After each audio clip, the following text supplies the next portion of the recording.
We'll talk to Chase Daniel about that as well. And also, I want him to break down what he sees with Jordan Love, because it feels like he's a top 10 quarterback, but he doesn't play like a top 10 quarterback. He has those glimpses, and he's getting paid like he's a top 10, top 5 quarterback. But I'm watching last night. I kept thinking this defense is really good. That offense is not good at all. And the Eagles, you kind of carve out a win. It wasn't pretty, but they got a win, and a big win when you beat the Packers on the road. And that could be, down the road with home field advantage. But, this is really big if you're the Packers and you're leading the division to now you're third. And the Bears, I still think, are a playoff caliber team. The Vikings, we saw what they could do. They beat Detroit. The Lions, I still think, are the class there. So that is not an easy division to navigate there. But I'm watching last night, and I kept thinking, come on, guys, let's go. Let's get going. And it never happened. When the season began, I started to look at Green Bay. And Green Bay and the Rams were the other two teams I thought of, aside from the Lions, to represent the NFC. I thought that much of them. And then you added Micah Parsons, and I thought, okay, we're going to get something special here. Well, the Rams have lived up to the billing. I think the Lions have. But the Packers, you thought, sturdy offensive line, reliable run game. You got a respected head coach, and you got a quarterback on the rise.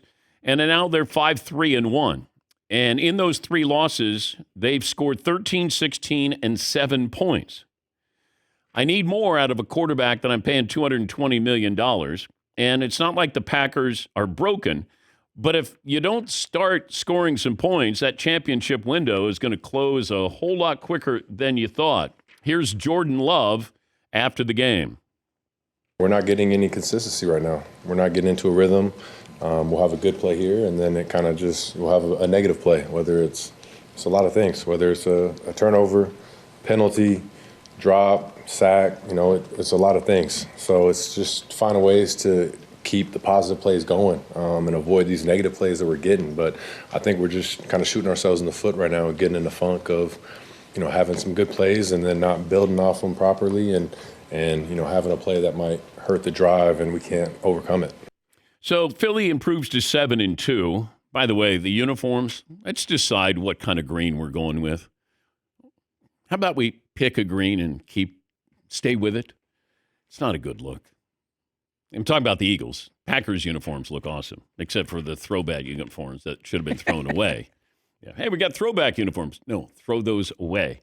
Philly improves to 7-2. Green Bay 5-3-1.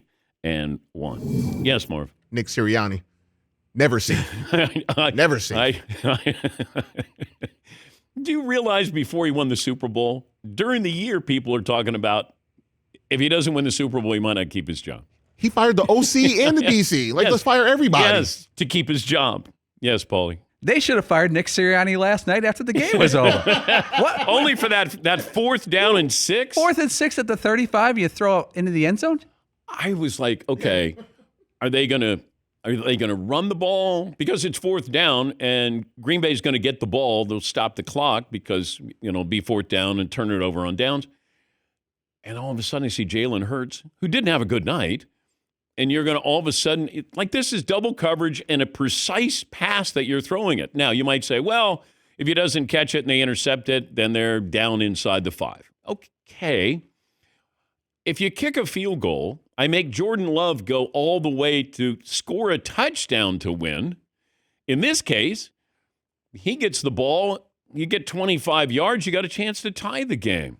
Yeah, Paulie. Yeah, that would have been about a 50-yard field goal. You make it a touchdown game that the Packers need to score the length of the field.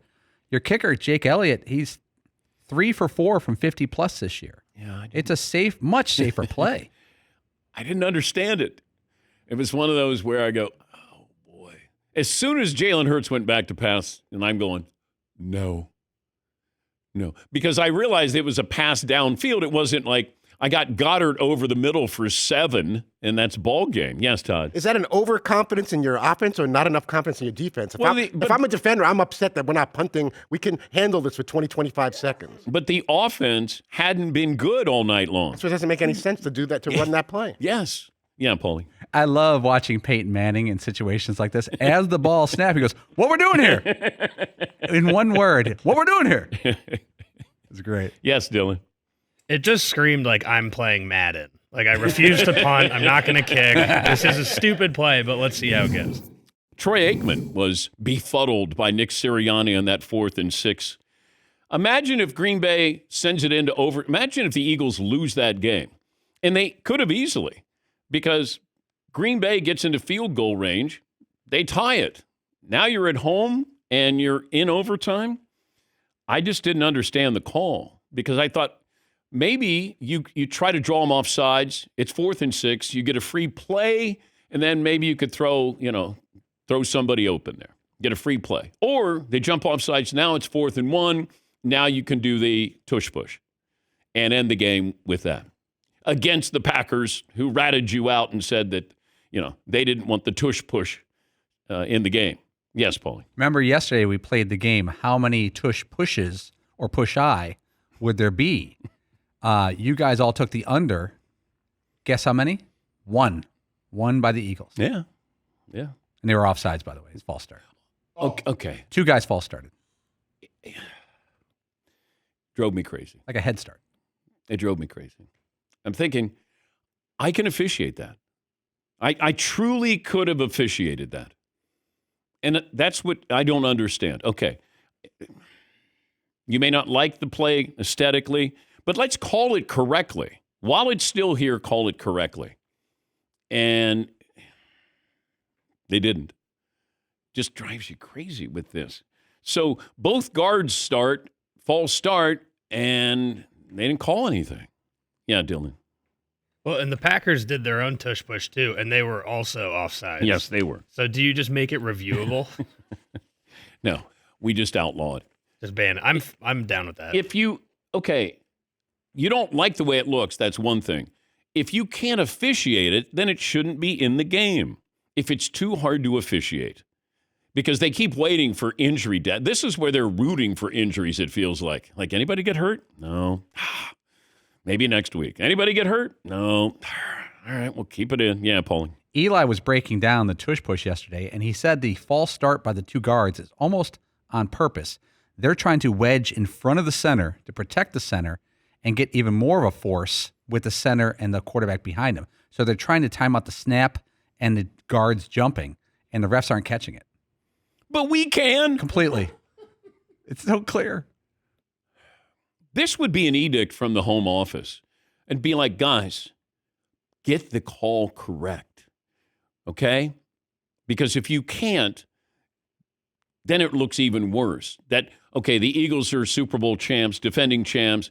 Now we want to get rid of this. Now it seems like we're piling on the Eagles. No, we're going to say that it's too hard to officiate.